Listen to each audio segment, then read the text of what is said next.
Warisan kepemimpinan Lee Kuan Yew memang jauh melampaui para penggantinya sebagai Perdana Menteri Singapura. Ya, kiprahnya bahkan diakui secara luas sebagai bapak pendiri negara kota modern yang menjelma menjadi salah satu jantung keuangan dan perekonomian dunia.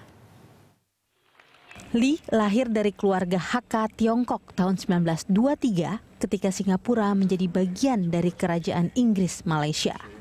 Sejak muda, bakat serta jiwa kepemimpinannya sudah terlihat.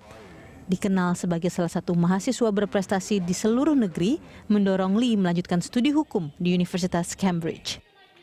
Namun, pengalamannya melihat Inggris gagal mempertahankan Singapura dari invasi Jepang selama Perang Dunia II, memacu bibit nasionalisme Lee tumbuh melawan kolonialisme. Ia pun memutuskan masyarakat Singapura harus mengatur sendiri pemerintahannya. Setelah kembali dari studi, Lee memulai karir politiknya lewat pendirian Partai Aksi Rakyat atau PAP tanggal 12 November 1954 bersama teman yang mengenyam pendidikan di Inggris. Melalui mesin partai, Lee mendorong berdirinya pemerintahan Singapura yang berdaulat dan mengakhiri pemerintahan kolonial Inggris. Dalam pemilu 1959, PAP akhirnya menang telak. Kemenangan ini menjadi pintu masuk Lee memegang tampuk pimpinan sebagai Perdana Menteri pertama Singapura.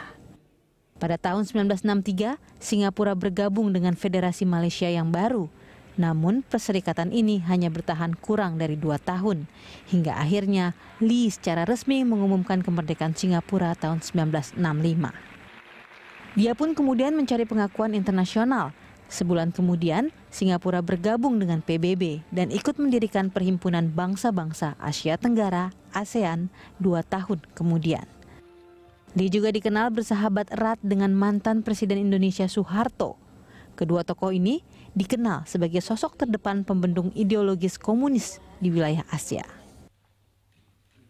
Selama beberapa dekade Singapura sempat terganggu oleh tingginya angka pengangguran dan masalah perumahan hingga korupsi. Namun, di bawah kepemimpinan Lee, selama 7 kali berturut-turut hingga mundur tahun 1990, pertumbuhan Singapura melesat bak meteor. Terbukti dari pendapatan nasional bruto per kapita meroket dari sekitar $400 Amerika Serikat pada tahun 1960 menjadi lebih dari $7.000 pada pertengahan 1980-an. Begitu pula kesempatan kerja kian terbuka lebar. Dengan proporsi penduduk yang tinggal di perumahan publik meningkat tajam dari 9% menjadi 81%. Negeri mungil ini juga dikenal bersih dari korupsi lewat penegakan hukum yang efektif. Berbagai pencapaian ini mengangkat Lee Kuan Yew tidak hanya sebagai bapak pendiri Singapura modern, tapi juga sebagai salah satu tokoh politik paling berpengaruh di Asia, hingga membawa transformasi Singapura dari negeri postkolonial tanpa sumber daya alam menjadi macan Asia.